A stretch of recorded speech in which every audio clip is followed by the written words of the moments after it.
Yes, Mr. Wolf, that really is a most magnificent vehicle that you have there, I do have to say. Not entirely taken by the Tron suit, but I do like that vehicle, and yes, I do think I'm going to have to purchase myself one.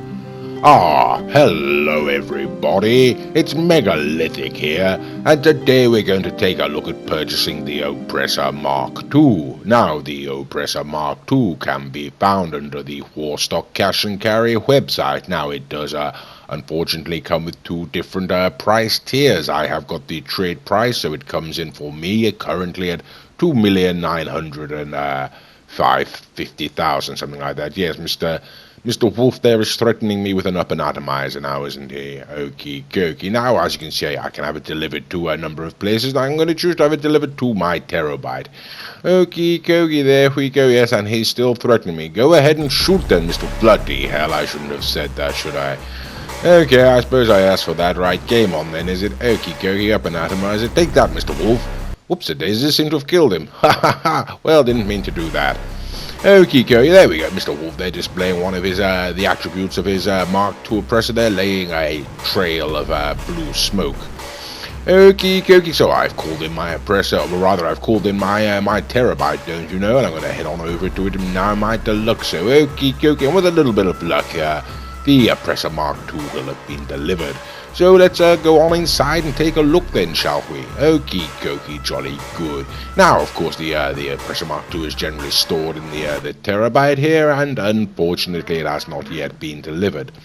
Okay, that really is rather a shame. Yeah, so a couple of things really, like I say, essentially $3 million for this particular vehicle, don't you know, and Mr. Wolf there taking it out on my terabyte. Yes, and I do believe in order to own the Oppressor Mark II, one needs a terabyte, and I believe in order to own a terabyte, one needs a nightclub. So you can see how the prices stack up there. And also, we've got a message from Warstock now saying that the Oppressor has been delivered, so let's take a walk back inside that terabyte there and go and see if they're correct, shall we? Okay then, jolly good. Right, here we are now inside the Oppressor, don't you know, and there, no, inside the terabyte, and there is the Oppressor. Okie dokie, well, let's hop on and take it out for a test spin, shall we?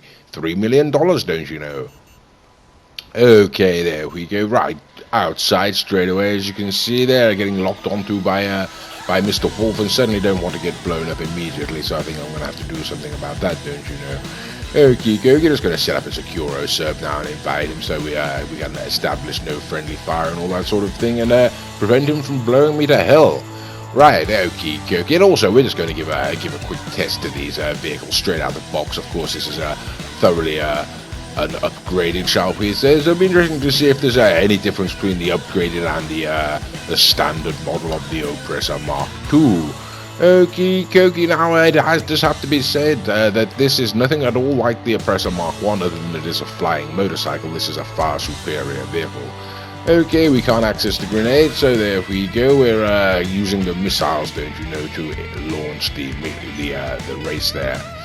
Okay, and it does seem straight off the bat that the upgraded version there does seem to have rather taken the race, doesn't it? But that could have just been a poor start on my behalf, so I think we'll give it another go, you know.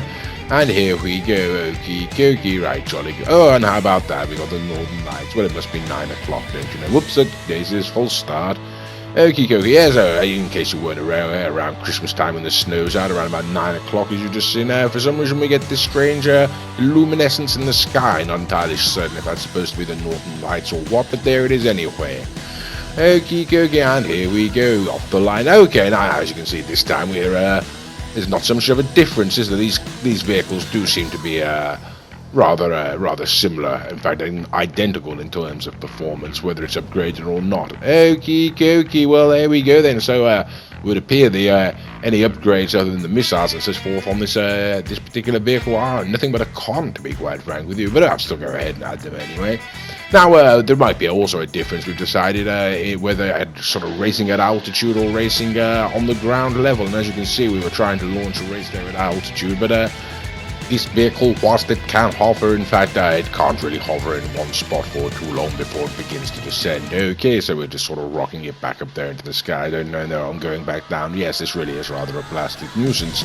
Okie dokie, fired a rocket as I took off there. Rather lucky I didn't get caught by that, didn't I? Yeah, so I'm just going to blast ahead there, you know, and try and get little bit of speed up and get some altitude there, and there we go. Okay, now I'm hovering in the sky, and it does appear that Mr. Wolf is now suffering from the similar descent problems that I had before.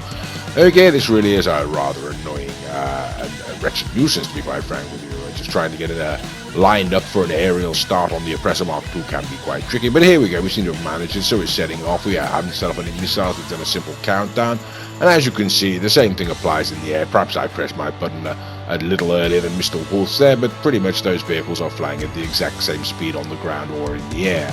Okie dokie, so those, if there are any engine upgrades or such forth, I really do seem perfectly superfluous, if you know what I mean, but there we go. Okie dokie, well, I think we're just going to take out the Oppressor Mark II and give it a go. Now, like I say, this, although it is a flying motorcycle, this really is an absolute, really a worthy successor to the Oppressor Mark I. This vehicle is far more stable on the ground, and as you can see, it can glide indefinitely in the air.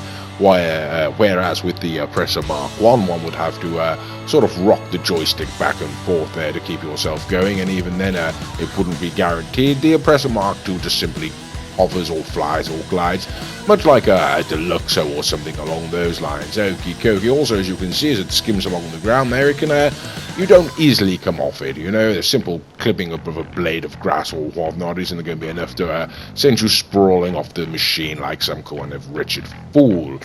Okie dokie, so here we go, let's give that a test, shall we? Here we go, and there's a fence, and there we go. Now on Oppressor Mark I, undoubtedly I've been absolutely spread across the field with that, but no, on the Oppressor Mark II, one can just keep on motoring, as you can see, and it really is a fantastic vehicle.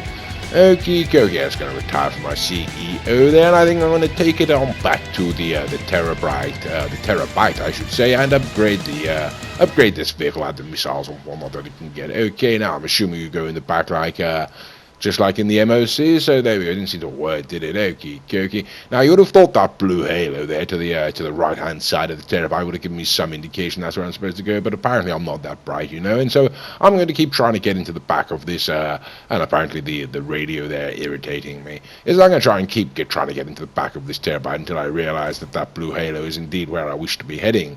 Okay, so why don't I ram it a couple more times? That would seem like the solution, wouldn't it? Okay. And there we go, finally trying the halo, and I still can't get inside. Okie dokie. Now, why is that? One has to press right on the D-pad, but I'm not aware of that yet, as you can quite plainly tell. And there we go, it's furnished me with the information. Right, okay, now, so we've taken our Oppressor Mark II back into the Terabyte, and now it's time to perform the upgrades. And as always, this type of this point of the video, we're going to be running at double speed because it can take some time.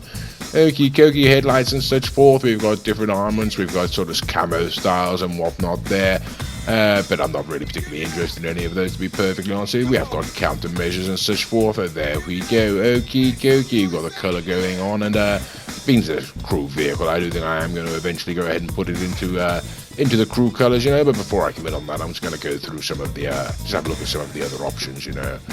Okie dokie, so yes, there we go. Like I say, I'm in the Oppressor Mark II. What do we think of it? It really is, unfortunately, one of the most amazing vehicles on this game, and highly recommended. Okie dokie. Now, of course, the only other thing about this I believe I haven't done yet is add the missile, so why don't we go and do that? And yes, there we go. Okie dokie, homing missiles, and that's absolutely fantastic. Right, okie dokie, now we're going to take it out. It's been upgraded and whatnot, and we're just going to take it out for a second run, and you can see the target on the screen there is the homing missile. I believe that's my friend, my good friend Mr. Wolf, that I was locking onto there. Okie dokie, right, and here we go, heading on down, and yes, there he is. Hello, Mr. Wolf. Right, here you go.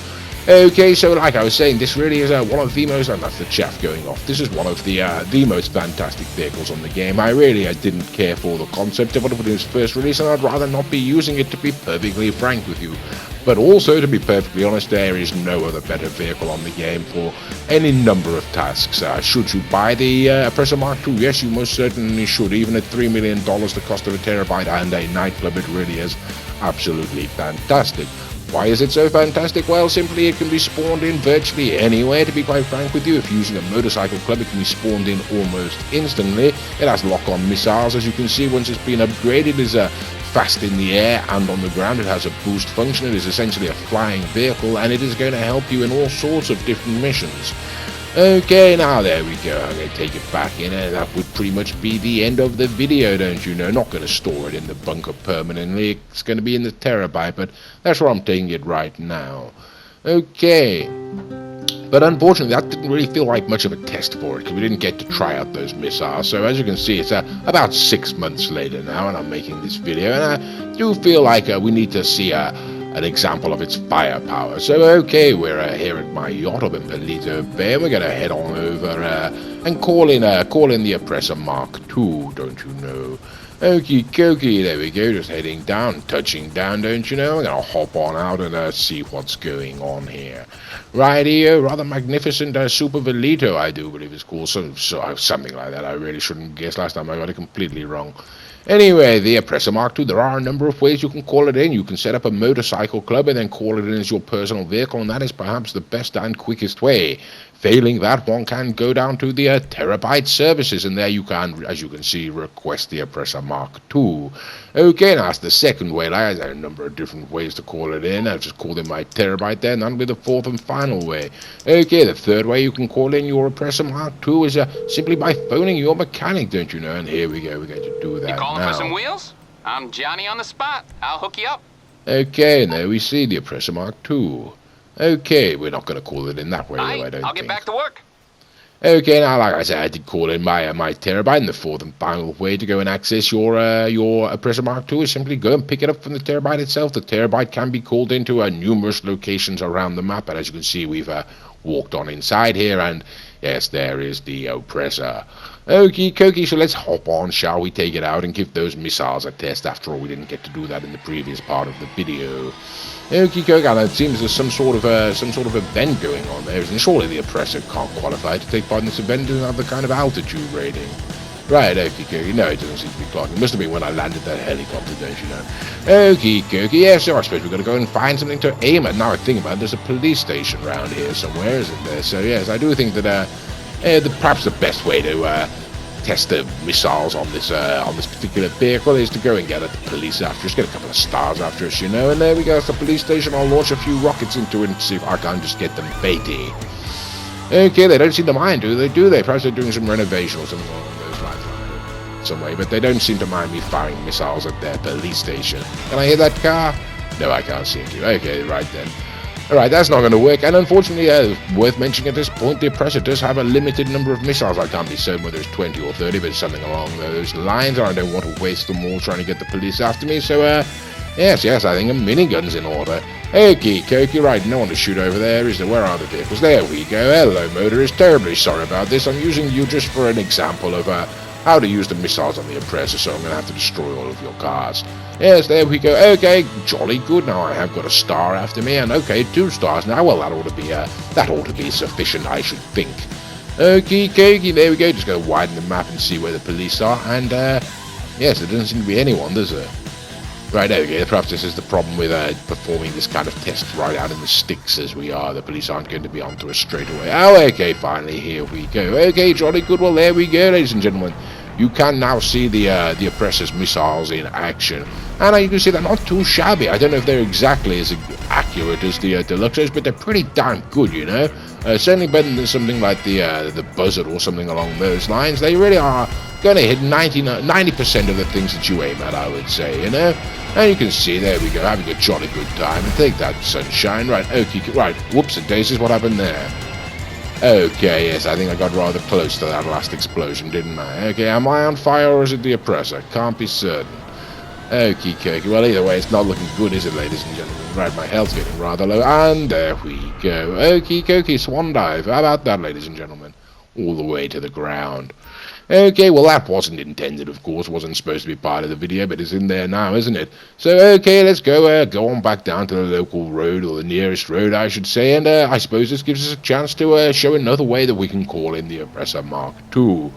Okie dokie. Now, of course, the first thing I'm going to need to do is to have the car reclaimed, you know. So I'm going to have to be on the phone to Moores Mutual. How embarrassing. Okie dokie. There we go. Jolly good. Hello. This is Morse Mutual Insurance. I think we can handle that. Yes, okay, there we go. Now the second way, I could phone in the mechanic, but no, I'm going to go into the terabyte services and simply request the Oppressor Mark II. Okay, and of course I'm going to need to get stars after me once again, so I'm going to get my hands on a Molotov cocktail. That seems a good way to get in trouble, you know. And okay, right, my Oppressor has been delivered, as you can see across the street there. And I think it's time to get the police after me, so here we go. Okay, a few Molotov cocktails I burnt last time, now it's time for other people to burn, don't you know? Have that, take that, that's what I call my justice, you know? Absolutely no justice whatsoever, but it makes me feel better. Right, okie dokie, there we go. Got the police after me, jolly good and all that. Hopefully it won't take too long before they get here, and we'll give those missiles another test. Whoops, it daisies, hit a post. Right, there we go, there's a chap down there, got him straight away. Ha ha ha, take that, copper. So here's that gives you an indication, this vehicle can target NPCs or attacking NPCs on foot. Unfortunately, it cannot target other players on foot, don't you know, so that's something you want to bear in mind. As a general rule, these missiles are limited, like I say, to vehicles or NPCs, or attacking NPCs, should I say. Okay then, so there we go, right, I can get the general gist. These missiles, there we go, missed that one, and this one gonna hit. Yes, there we go, like I say, so generally speaking, these missiles are pretty darn good, you know. Okay, now, like I say, what are the other benefits of this particular vehicle? Well, there's many, really. Like I say, it's very fast, it's extremely, it can stop on a dime, it can turn on a dime, it's going to be able to outclass most things in the air, you know. Unless you're up against a very proficient pilot. It can be used as a griefing tool, although, of course, I would not recommend any such sort of behavior. But there we go. It's most valuable, to be perfectly frank with you, I find, during cell missions, whereas before I used to use such vehicles as Deluxos and Hydras to navigate the map. Let's say on a biker mission where you have to drive the bikes from one point to another and then return to the original point. Oh, there's a helicopter there. Let's try and get him, shall we? Do we get him? Yes, there we go. Take that, sunshine, and down you go in a ball of flames. Yes, like I say, normally on biker missions or whatever, or perhaps even gun running missions where one needs to has arrived at a delivery point and needs to return to collect another vehicle, one needs to get it back as quickly as possible. And I used to use things like the Hydra, like I say, the Deluxo, and nowadays I find myself entirely using the Oppressor Mark II. It isn't technically as fast as something like the Hydra, but it is extremely quick across short distances of the map. I'd say around about a quarter of the map or something like that. You're better off using the Oppressor. Now, as in terms of altitude, as you can see, we've had absolutely no difficulty whatsoever in getting all the way up to the heights of Mount Chili out there. And just going to give an example now of exactly how high we can go. And this, oh, there we go, missed him. Right, there's a helicopter down there beneath me, and he seems to police helicopter. He doesn't seem to be able to get much higher than Chiliad, does he? Right, okay. Now this isn't by any stretch of the imagination the full height of the Oppressor's sort of range, really, but we're just going to give it a go just to show how high we can get. And there we go, right, we're right above the clouds now, just like any plane. So yes, this vehicle can go quite high. Like I say, the way that it can be called in, particularly during the motorcycle club, or join the motorcycle club, I would say, makes it really, and how quickly it can be accessed, kind of board and set off and whatnot, really does make it over short distances of the map. Even though it's not quite as fast as the Hydra, you will actually get there quicker on the Oppressor Mark II, and suddenly when you come to landing, let's say, and stuff like that, like I say, when doing cell missions, if you're traveling or traversing distances greater than a quarter, approximately a third, something like that of the map, a good portion, there we go, jumping off, then you probably want to use a Hydra or something like that. Okie dokie, now there we go, we've taken it all the way up to all the way up into the sky there, and we're just going to jump off now. Now I can't be entirely certain if this is a personal parachute, or a parachute provided by the Oppressor, so that's one for you to find out on your own, so to speak. Right here, okie dokie, someone's going to head on down to the ground now, and there we go, it's pretty much the end of the video. In fact, now I think about it, yes, now I think about it, why not try and end by landing on the yacht, don't you know? Okay, that's where we started this particular section of the video, and it seems like a nice place for it to end. Okay, what the hell was that? I could have sworn I saw something there. Right, okay, so yes, what do we think about the Oppressor Mark II? Well, we really are taken by this particular machine. It is, you almost cannot be without one nowadays. It is absolutely fantastic. It can be called in pretty much anywhere. It's equipped with homing missiles, it can fly, and it's very fast. And there we go, right, okay, not entirely graceful, but there we go. Okay, tough little bird too, really, to be quite frank with you. In fact, now I think about it, why don't we go and address that point right now? Though we've just jumped off, as you saw, we just jumped off at a great height, and so presumably the Oppressor Mark II would have come crashing to the ground like any plane. But you'll find that's not actually the case with the Oppressor Mark II. It doesn't destroy itself when it falls all the way back down to the ground. Okay, so we pop back inside that helicopter once again, and we're heading back over here, and as you can see on the mini-map there, that's where the Oppressor Mark II is. So let's take a walk on over and see what kind of condition it's in then, shall we? Okay, ladies and gentlemen, and here we go, there we go. The Oppressor doesn't look like it crashed, does it? It looks like it's sort of spawned there, really, but is it smoking or anything? No, it is not. Okey-dokey, in perfect condition. So there we go. I leapt up, whoops it daisies, hit a post, and another one, sodding hell. Yes, like I say, leapt off it from a great altitude, and it's in perfect shape still. So, like I say, would we recommend the Oppressor Mark II? Yes, we most certainly would, ladies and gentlemen. Like I say, extremely fast vehicle, can be called in anywhere, armed with missiles, can fly, won't come off it like the Oppressor Mark I. Altogether, absolutely, possibly the best vehicle on the game. I hate to say it, I really did love the Deluxo, you know, but this is outclassed it by a mile. Anyway, I hope you've enjoyed this video, and as always, thank you for watching.